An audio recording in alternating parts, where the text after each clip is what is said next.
But first, it's going to be a bitter cold holiday season for some homeless folks in Cecil County after someone burned their tents to the ground. ABC 2 News' Jeff Hager has more on what investigators have discovered there. Jeff, talk about kicking somebody when they're down, huh? Absolutely. Kelly, investigators with the State Fire Marshal's office today say there's no question this is the work of an arsonist. But the fact the victims are homeless makes it that much more difficult to hunt down a suspect.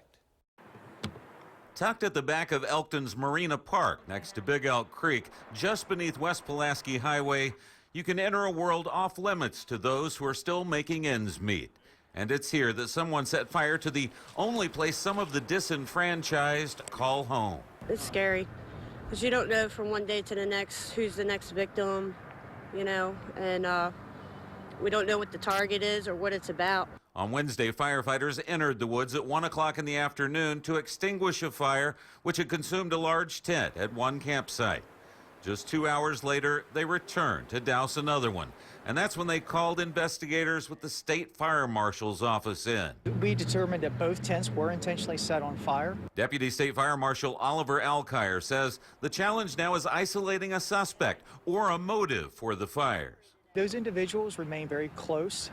They're very tight-lipped, and not a whole lot of foot traffic comes in or out of there for the common citizen to see. So the only people that would be back in there are those individuals that live back in there, or somebody who's walking back in there and actually targeting those specific group of people. Whatever the case, the fires have taken what little the victims had in life, and it's left others who choose this vulnerable lifestyle wondering if they should fear for their own lives. I got quite a few good friends, but